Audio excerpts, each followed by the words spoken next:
This is the Behavioral Observations Podcast with Matt Sikoria, session number 3.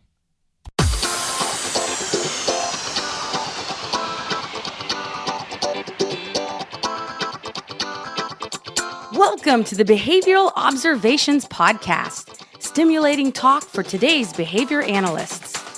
Now here's your host, Matt Sikoria.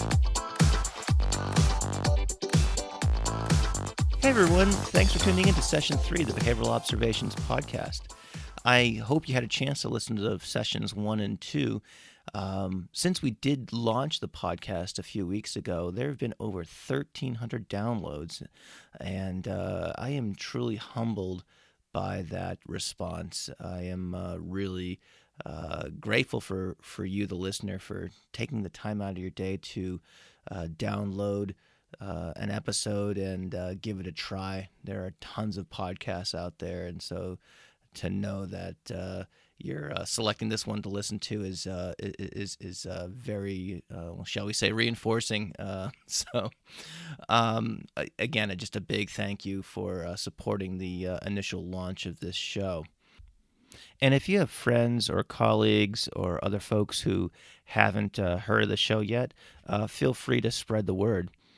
Also, if you're inclined to do so, please leave a rating and review on iTunes. And if you go to the website, www.behavioralobservations.com, there is a tutorial on how to do that. There's a little YouTube video I found. It just takes a couple of minutes, and it helps us get a little bit more notoriety in the background of the thousands upon thousands of podcasts that are out there. So for today's podcast, I have an interview that I'm delighted to share with you. I had a chance to talk with none other than Dr. John Bailey about the role of ethics in clinical practice and how he developed his interest in this topic area and so on. Obviously, John Bailey doesn't need that much of an introduction. He's pretty well known and regarded in the field. I could probably spend an entire podcast episode going over his contributions to the field. I've pulled a couple of those in no particular order that I do want to highlight here. The first one that kind of jumped out at me is as a faculty member at Florida State University, he produced a record number of PhD students. He had 63 PhD students over his tenure there, which is just an amazing number. He's published over 100 peer-reviewed articles. He founded the Florida Association for Behavior Analysts in 1980, and he's won numerous awards from the American Psychological Association, the Society for the Advancement of Behavior Analysis, and so forth. And he has co-authored 8 books, the most well-known of which, I think, is his book on ethics. We talk about his second edition, and the third edition should be coming out any time now. I do want to let you know that we conducted this interview, I think, in September or October of 2015, and this podcast is going to air in March of 2016. So we do talk about some events that may not necessarily make sense from a chronological perspective. So I did want to just kind of give you a heads up on that. But it's a fun conversation. We get to talk about how John got interested in psychology and behavior analysis and how he developed his particular passion for the topic of ethics in clinical practice. And he gives us kind of his view of the state of the field. It's a real interesting discussion. So before we get to that, however, I do want to let you know that this podcast is sponsored by bside21.org. Now, you've heard me talk about this website before. It's a website that was founded by a guy named Dr. Todd Ward. And actually, Todd and I sit down for an interview that I will release in a few weeks. And he tells us how he got into this line of work or dissemination or whatever you want to call it. But getting back to the website itself, bside21.org, it's essentially an ABA news site. And it's got hundreds of articles that connects behavior analysis to the outer world, if you will, outside the bubble. It does it in kind of a relaxed, non-academic format. And so they've got articles ranging on a variety of topics. They've got a job board. They've got all sorts of stuff. So go ahead and check them out. It's bsci21.org or bsci21.org. So having said all that, let's get on with the interview with Dr. John Bailey. Hello, Dr. Bailey. Thanks for coming on the podcast today. How are you doing? Good.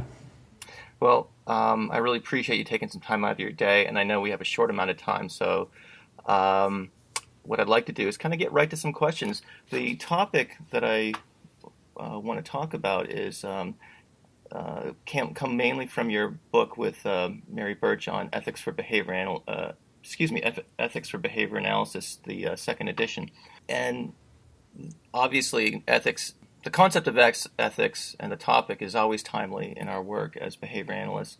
But before we kind of dive into that, I think it would be interesting for our listeners to know a little bit about you, your background, and kind of what were some moments along your, professional trajectory that kind of got you not just into ethics, but prior to that, as a psychology student, how did you encounter behavior analysis and things like that? So if it's okay with you, would you mind talking a little bit about how you became a behavior analyst? I think that would be interesting for folks to know.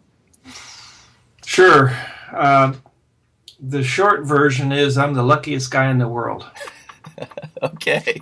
I started off as a freshman, Arizona State University, 1961, as an engineering major. That was my dad's recommendation when I didn't know what to do when I was going to college. He said, well, try engineering. I tried that for one day and decided that was not for me. Mm-hmm. So I was, Drop an Ad was still in progress because it was Monday afternoon. I was headed across campus to a little coffee shop that I was going to go sit and ponder my future. And I happened to walk through the social science building, and that's a building it's very hot in Arizona, and it's got an indoor, the first floor is an indoor, like a patio area with a fountain and so on, and they had tables set up all around that big fountain, and each table represented a different area, like anthropology, sociology, economics, psychology, so on. And as I wandered through there, I thought, well, maybe I should look at this. Maybe I should talk to some of these people. So I did. I went around and spoke to people at the various tables. Then I have amnesia about what happened next, because my next memory of this whole event is that I woke up Tuesday morning and I was a psychology major, and I was in Jack Michael's psychology class. So this is Arizona State University, which was the center of the universe for behavior analysis in 1961, and he was just creating this concept of behavior analysis. We called it behavior modification back in those days. Mm-hmm. So I was in his class I think it was a Tuesday-Thursday class plus a lab, and it only took a couple of weeks sitting in there, and I was mesmerized. And the guy's a fantastic teacher. Okay. And just told these fantastic stories about working in the animal lab and how developing these basic principles could be applied to humans. And then he told about the cooperative work that he was doing with a guy named Ted Ione up in Saskatchewan. And I was just overwhelmed by it all. And so I was instantly a psych major. I never turned back. Took advantage of everything that was offered in the psychology department as far as behavioral approaches. And, I was hooked and stayed there, did my master's degree with him, got into the area of DD, worked with another professor named Lee Meyerson, who was a clinical psychologist who was converted to behavior analysis, and then went from there to University of Kansas, where I worked with Mont Wolf. Again, this same story about being the luckiest guy in the world. I had a chance to work with not only Jack Michael, but then Mont Wolf, who was the first editor of JABA. And I had, fabulous experience there working with him and the other faculty and grad students at University of Kansas. Came to FSU in 1970. That was my first job, and I never left. So I've been here at FSU for 45 years. Oh, my goodness. Wow. Yeah, that does sound like quite the stroke of luck there happening upon that courtyard at Arizona State. Were you involved in animal Yes. research as an undergraduate? And Not formal research. My master's degree was human application. I was working with a DD population. I worked in the animal labs. I helped faculty with their research and so on. But I was just cleaning cages and that sort of thing, oh yeah, feeding the animals. I have had that job myself. I worked in Tony Nevin's lab as an undergraduate at at the University of New Hampshire, so I'm very familiar with getting the pigeons, the Yep. granite, and all that stuff and Yeah. whatnot. So it's anywho. So what was the landscape like of behavior analysis at that period of time that you were kind of coming out of Kansas into Florida, getting into working with individuals with developmental disabilities and severe behavior disorders and things like that?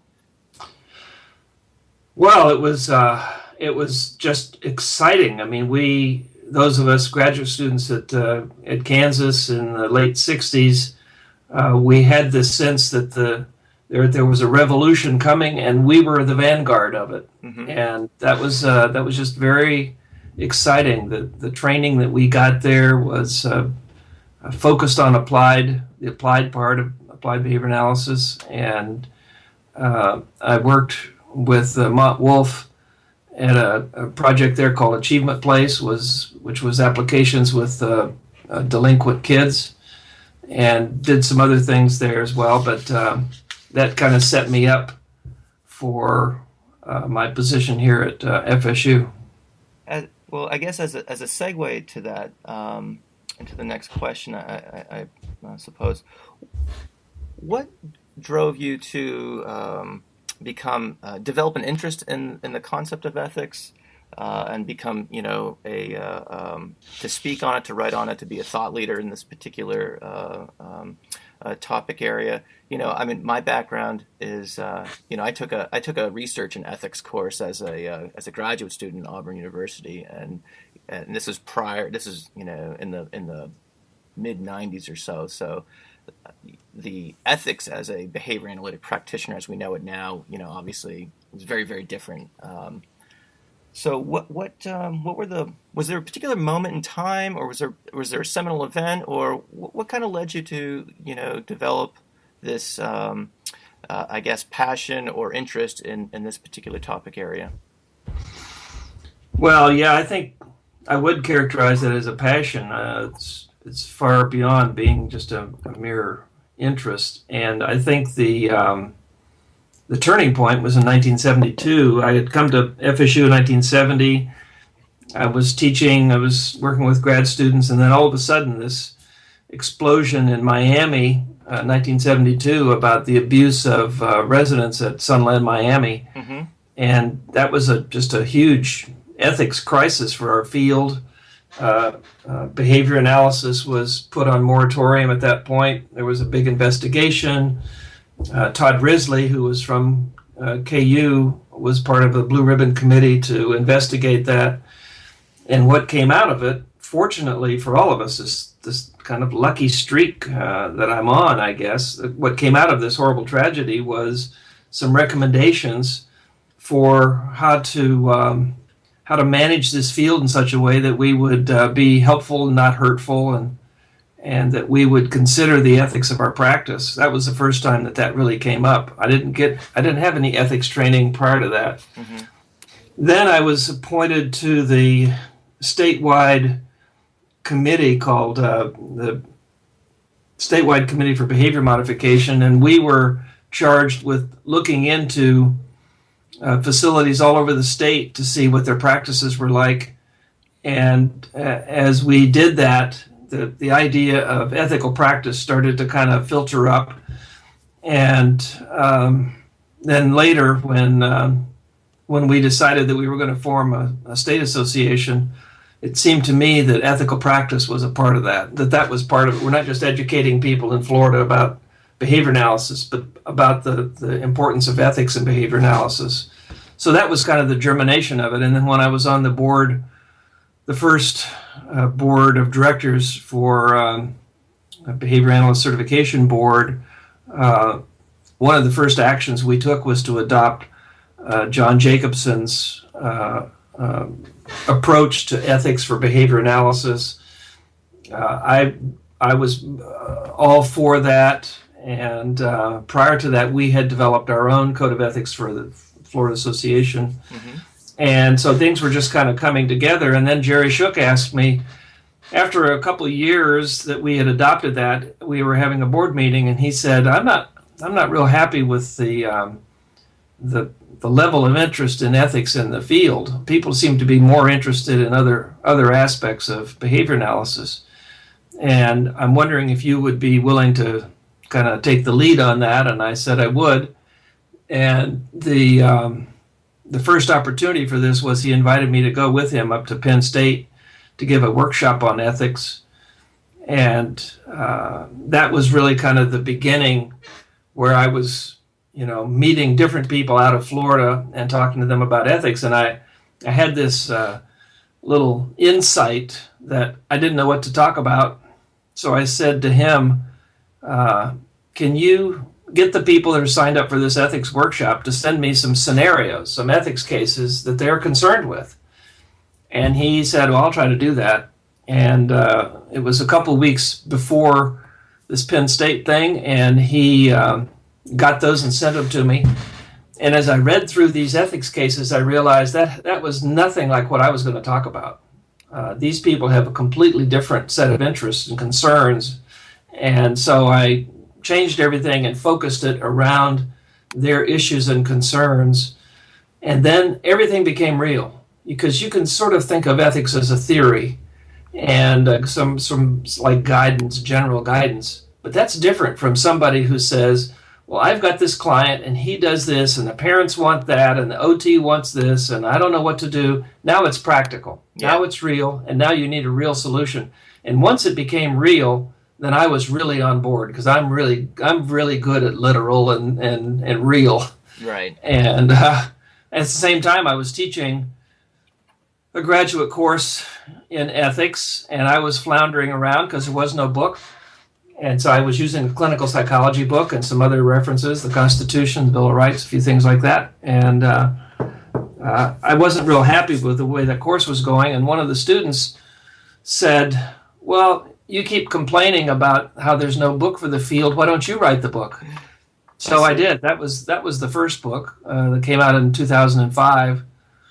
And then that gave me the exposure. Once that came out, then people wanted us to come to give talks at conferences and workshops. And so things just kind of built from there. I mean, it's like one thing leads to another. And, as Skinner once said about, well, how do you decide what to work on? He said, follow your nose. And basically what he meant was you follow whatever interests you at the time. And at the time, that was really interesting to me. And I'm really glad that I did. I think that it's turned out to be a very important career path for me, especially when I became semi-retired in 2007. And once you shut down your lab and you're no longer producing experimental database publications for JABA, you got to think, what are you going to do with your life? Are you going to go fishing? Are you going to take up gambling? What are you going to do with your life? And I realized I could do ethics. That's something I could do from home, and I could teach about it and so on, give workshops. And so there was just a real natural progression, and it's worked out. It's worked out great for me. I love this life of helping people understand ethics and helping people see how they can improve their practice and maintain the high quality standards of our field by thinking about ethics all the time. Oh, terrific. As I indicated in some of our correspondence earlier, I've been a practicing behavior analyst for 16 years, so I would be in the kind of mid-career, category, and I've been to, I think I'm coming up on my fourth cycle of recertification as a BCBA. So I've had plenty of ethics courses and things like that, continuing ed opportunities and so forth, but I felt that the book did a real nice job as you said, making it very literal, very real. I think one of the things you wrote in the book is that the guidelines for responsible conduct come off somewhat like stereo instructions. So I think the way in which you illustrated a lot of that stuff in your book was very helpful. What I'd like to do is kind of get your sense of where do you think the field stands as a whole? I know that's kind of an impossible question to answer, of course, because we don't have we could never measure that, I guess. But where do you think the field as a whole stands as it relates to upholding the guidelines? Are we as a practice, more ethical, less, responsible, or about the same? Do you have? I have to imagine you have your finger on the pulse, at least, kind of metaphorically, in the work that you do. Can you talk a little bit about what your impression is of where we are at this moment? And I do feel like I have my finger on the pulse of the field at this point because I get so many ethics cases coming my way. I'm getting about 2 a day now from various sources, and one of the sources is Association for Behavior Analysts International has a hotline. So if you go to their front page, look on the upper left corner, you'll see some little icons. One of them looks like a phone. You hit the phone, and a page comes up that you can fill out where you can ask an ethics question. And so people have heard about this at various places, and they go to that site, they type something, and they don't know that when you fill out the form, it doesn't say what's going to happen next. So you hit send, and what people don't know is it comes to me. So I get these things right on my desktop, and I try to respond very quickly to people because it's a hotline. Mm-hmm. And my objective is to respond within 20 minutes. So I'm trying to stay right on top of these things. And many of them are urgent. And not only am I concerned with that time thing, but if it looks urgent, I'll say, give me your phone number. Or I will call them if they've included their phone number. And we'll have a discussion right then within minutes of the time that they sent this thing in. And I can tell from the tone of their voice, as well as the description of what they're going through, that this is a crisis in their life, and they need an answer right now. Mm-hmm. And the crises are multiple. One of the biggest and certainly the most unfortunate is that we have behavior analysts working for companies that are really more interested in making money than they are helping clients. And that's sad, but there's a lot of money to be made in this field. And people are tempted left and right to cut corners and to misrepresent services. And an ethical behavior analyst who sees that and has read one of these books or heard me speak or whatever realizes this could be bad for you. And so they want to know, how do I get out of this? Mm-hmm. And so, I do the best I can. And, people seem to appreciate the assistance. And I've made friends of people all over the world at this point. So, I get questions from the Philippines and India and Ireland and everywhere. And, of course, all over the United States as well. I get the sense that people are behavior analysts, especially new behavior analysts, a person who just graduated, got their master's degree, and now this is their first job, or they're into it 6 months or something, and they suddenly realize, this is not the way I thought this was going to be. Mm-hmm. I thought this was going to be pretty cut and dried. I get a case, I work the case, I help the kid, I turn him around, I get another case. And then it turns out that there's all this drama associated with it. I got a case and I don't know what to do with it. I can't handle this case, but I've been told that this is my case. Here's an example. This just came in yesterday. Behavior analyst says, I've been assigned a child. I work at a private school. I've been assigned a child as a client, and the child is the son of the owner. Wow. What do I do? And I've had more than one, something related to that sort of thing. And so, that actually came from a former student of mine from a year ago. And so, you have to kind of lay it all out. And anyway, so I get that kind of stuff. all the time. So I suppose in addition to being, I mean, I think it goes without saying that that's just an invaluable service that you're providing, but it also must be just a treasure trove of examples, if you will, for your presentations, your books, etc. I was looking through the examples that you were referencing in your book, and some of them, you just some of them seem kind of almost accidental in nature or whatnot, and this really, really, egregious ones as well. And I'm reading this, and on the one hand, I'm thinking this can't possibly be true, but on the other hand, I would have to imagine that you get examples from all over as you say, all over the world, and so they, I'm sure they are based in reality, and so it's just mind-boggling the gamut of scenarios that get run by you on a hotline basis. Well, it gets better than that, Matthew. We just sent to the publisher the third edition of the ethics book, and this treasure trove, which is a good description of all these cases. I keep these cases, I keep the questions, and I keep my responses to these. And I'm working off of a small studio here where I've got a 3-screen setup, 27-inch screens, and the screen on the right, I have every case on there that I've worked on in the last 5 years.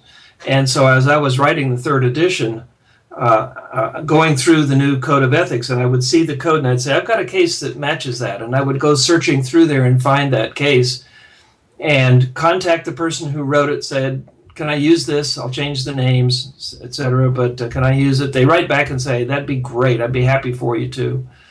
I ask them, is there an update? They sometimes tell me what happened after I wrote them.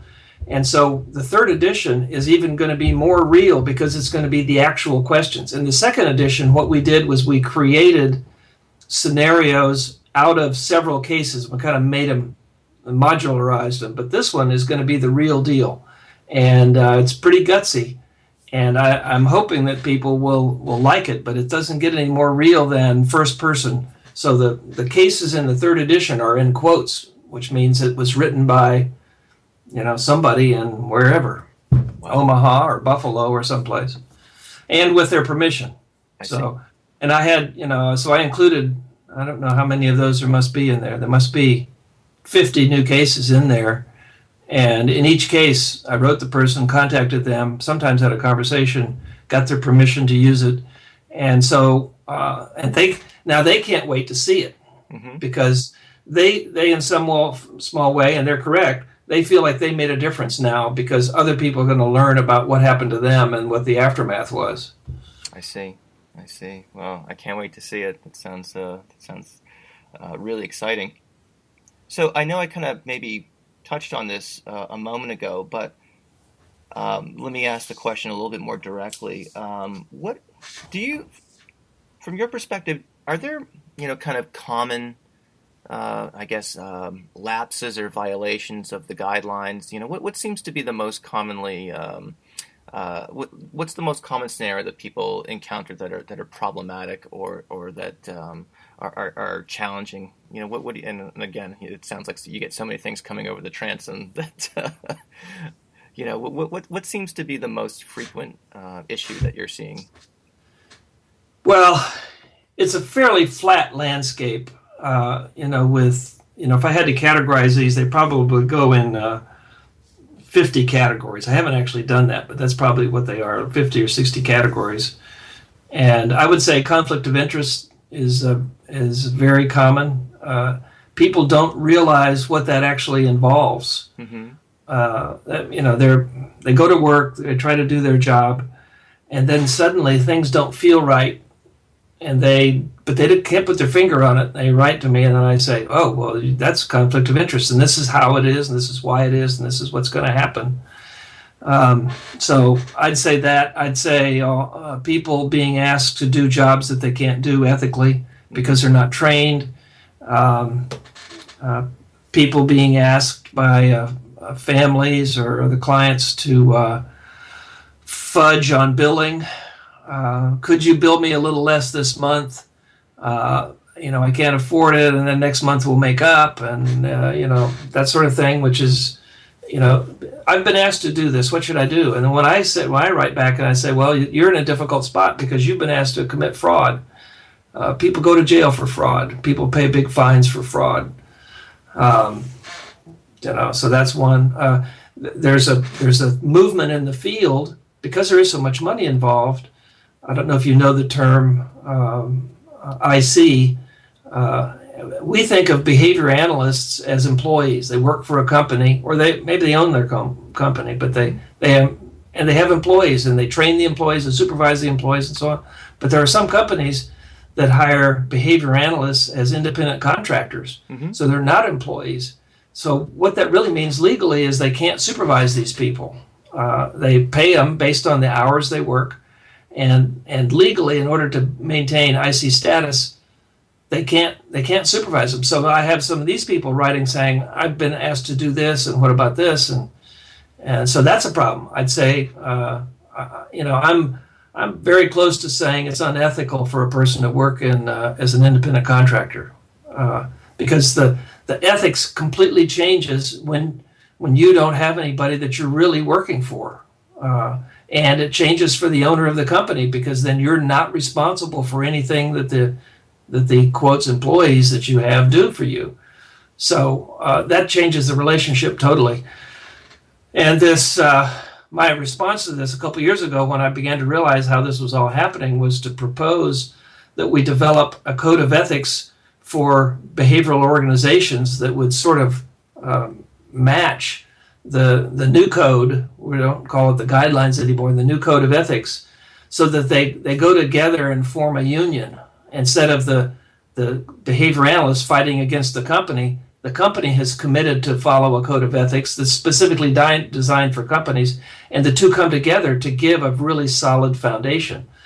So we're going to be rolling that out here the 1st of October. So you could write that down and look into that. The short version of it is COEBO, COEBO.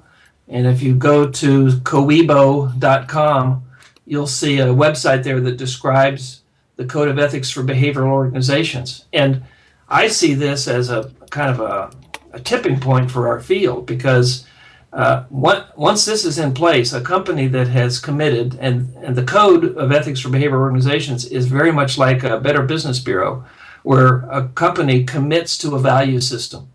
And it's, as a consumer, you're going to prefer to shop at a Better Business Bureau organization because you know they're going to be ethically run.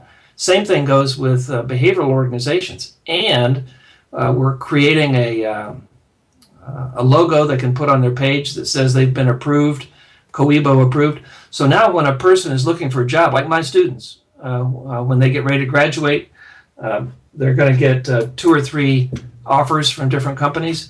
And I'm telling them now, get ready for this. Look on their website before you even talk to them and see if they've got the COEBO seal on there. And if they don't, tell them you're not interested. You just look around and look for companies that have committed in advance to be an ethical company. And it's beginning to look like, I'm not prepared to go totally on this, but it's beginning to look like a company that is operated by independent consultants, these ICs, can't qualify to be a COEBO organization because they're not set up to manage and verify the ethical conduct of their employees. So I know it was a very long answer to a short question. That's okay. That's the beauty of a podcast. Excuse me. So is that kind of, I know we talked about before I hit the big red record button, we were talking about ABA, businesses behaving badly. Would that be one example of that? Yes. Or are there other examples that you have that you can inform the listeners of? Well, because there's so much money involved, in some cases the billable hour is $125 an hour. And as a company, if you can pay somebody $25 or less, you can make a profit of $100 an hour. And if you multiply that times hours per day and number of employees, there's a lot of money involved. Yeah. If you could hire somebody at even less than $25 an hour, then you could do even more. So there are companies, and I just hear about this, they come in, where leading the insurance company and the clients to believe that someone is a BCBA, and they're not. They're BCABA, or they're an RBT. Oh, okay. So and it's purely profit motive to do that. I mean, there's no other reason. If you were interested in quality service, you'd have the most qualified person doing the job, and you wouldn't worry about what your margin was. Yeah, I mean, it's always been my opinion, if you provide quality services, the market's going to be there. So yeah, to cut corners like that, I can only imagine is Sure. counterproductive in the long run. Certainly, I can understand. Well, it's going to be destructive for our field. Yeah. If people get the idea that behavior analysis, to use an old metaphor, it's like being a used car salesman. Mm-hmm. Well, I guess that was kind of an answer to a question that I haven't had a chance to ask yet, and that was, basically, given the explosion of need for these services, and likewise the rapid deployment of newly trained BCBAs with all the new training programs that are out there, I guess that would be one example of a risk of perhaps, like you were saying, the money involved in these sorts of things. As it relates to the kind of, as I said, kind of, I don't want to say rapid production, but the, I guess, proliferation of behavior analysts out there, are there risks associated with, having so many new practitioners in the field? Do you worry that there's the ratio of, kind of more experienced practitioners to new ones, to provide that supervision is out of kilter? Do you have any thoughts on that? Absolutely. No, I agree. It is out of kilter. We have people who are coming into the field with very little and superficial training. Mm-hmm. And it's not intense, it's not in depth. And yet these people are going to take on to propose to improve the lives of handicapped individuals in various ways. And it's going to fail, is what it is. And the clients are going to say, well, I'm not interested in talking to a behavior analyst. We tried that didn't work. Yeah. And that's going to be the demise, the beginning of the end of our field. So, we really have to protect for this. And, well, here's one other. You asked me earlier about common ethical things.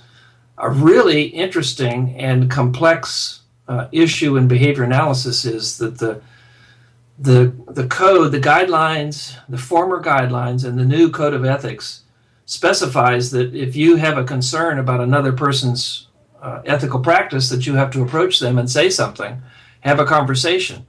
Well, it turns out that's very difficult. Yeah. It's very difficult. Most people wouldn't even feel comfortable going to their spouse and talking to them about deodorant or too much makeup or something like that, let alone somebody they don't know well going up to them and saying, I've seen you do this. I've heard you talk about it.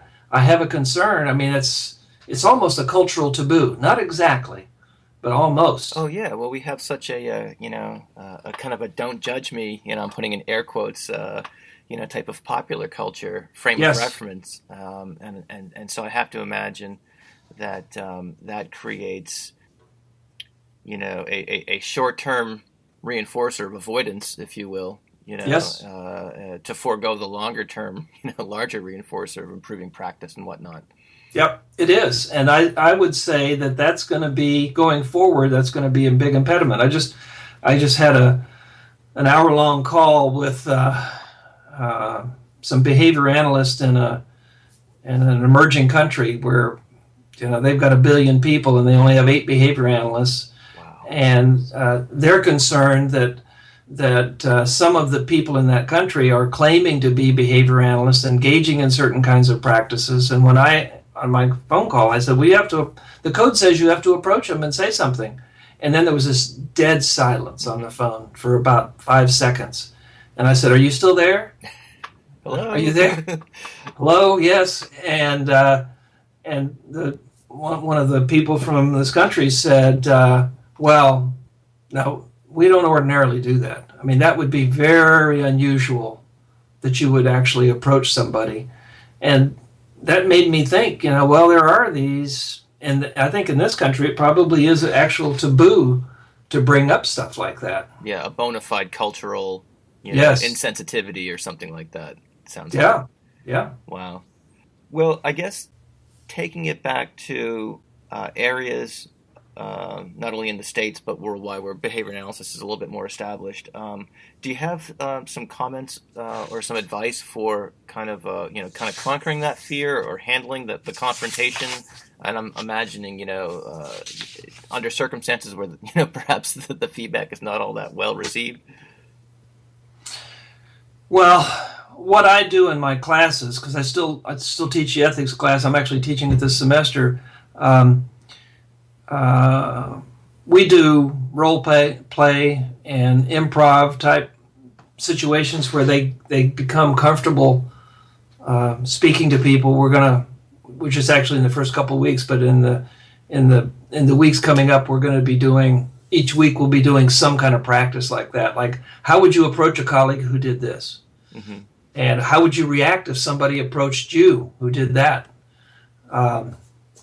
It's extremely difficult. And here's the most difficult, is where you've got a student who is in a program and they're in a supervised experience, and the agency where they are working is engaging in unethical conduct.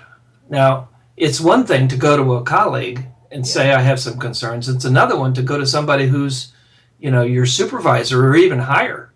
Yeah, there's a clear power differential there that probably makes that extremely difficult. Right. And I think when the code was developed, we didn't consider that particular scenario. Mm-hmm. And so, one student just last week wrote me and gave me a situation like this and said, well, I could do something like this, but what's the protection for me? Mm-hmm. And we don't have any protection built into the code of ethics for anything like that. Wow, that's an excellent question. I'm wondering if, further professional development opportunities and CE opportunities might be about receiving feedback, and not giving feedback, right. Especially in those circumstances where the power is inverted, if you will. So I can see that as a potentially useful training. So, wow, that's a lot to think about. However, I am looking at the clock here, and I know you have to run. So I want to be able to let you go, but boy, we could talk about this for ad infinitum here. And I maybe what we can do is have you back when the third edition comes out, or if you want to talk about, I'm starting to read your 25 Essential Skills book, which I probably could be updated about on a yearly basis, given how quickly things change. I'm really enjoying that as well. So perhaps we can have you back on the podcast to give us an update on the new book and perhaps chat about some other timely issues in behavior analysis. Yep. I'd be happy to do. That'll be. I don't have any control over the next part of this. It's in the hands of the publishers, and I asked them, please, could they have it out in January, because that's when the new Code of Ethics takes effect. And they're waffling a little bit on it, saying, well, maybe February. How about that? Well, okay, but anyway, we're working as fast as we can, taking care of queries and permissions and all that kind of stuff right now. If I could just say two more things, sure, then we'll go go. Ahead. Yeah. I'm pleased to announce that FSU, my school, is ranked number 1 in the country based on the BACB guidelines, BACB pass rate. So if you go to bacb.com and you click on pass rate, you'll see an article there and you'll see FSU ranked number 1. And then the second thing I wanted to say was that if you can put somewhere on the podcast my email address, if people want to write me with ethics cases, I'll be happy to help them. Yes, I will put your links to your website and all that stuff. So great. Yeah. Well, that's a lot to be proud of. It sounds like you've been there, as you were saying earlier, 45 years. So congratulations. That's especially with all the competition out there, there's a lot. Yeah. And so that's something certainly to be proud of. Dr. John Bailey, again, I really appreciate you taking time out of your morning to join us, and we will hopefully talk further down the road. Okay. Thank you. Thank you. Okay, lots of great information there. Man, it's always interesting when you kind of dive into these very thorny issues of ethical practice and so forth. One of the things that really struck me as a pretty compelling issue is that whole idea of confrontation, and it's really something I hadn't thought about. But I believe, as we discussed in the interview itself, it certainly merits more attention, and probably is a good topic for further continuing ed. Certainly, not only how to confront someone, but also how to receive that information if you're on the other end of that, particularly if you're receiving that feedback from someone who is in a subordinate position. So. Again, just one of the many nuggets of information from what I think is a pretty fun and interesting conversation. So no one said that this stuff was easy. So, anywho, one of the things that Dr. Bailey mentioned as well is his contacting him via email, and I can kind of vouch for him. Anytime I've ever sent him an email, he's gotten back to me very, very quickly. So if you go to behavioralobservations.com and look for session 3, I will put all his contact information. I'll also put some links about some of his books and things like that will be there. So I hope to have Dr. Bailey back when his third edition is out and have another fun conversation about these topics. So having said all that, I hope you guys enjoyed this conversation with Dr. John Bailey, and we will see you in the next session of the Behavioral Observations podcast. Take care. Thank you for listening to the Behavioral Observations podcast with Matt Sikoria. You can find Matt's notes on this episode at www.behavioralobservations.com. We also invite you to stay connected with us on Facebook at facebook.com/behavioral observations and on Twitter at Behavior Podcast.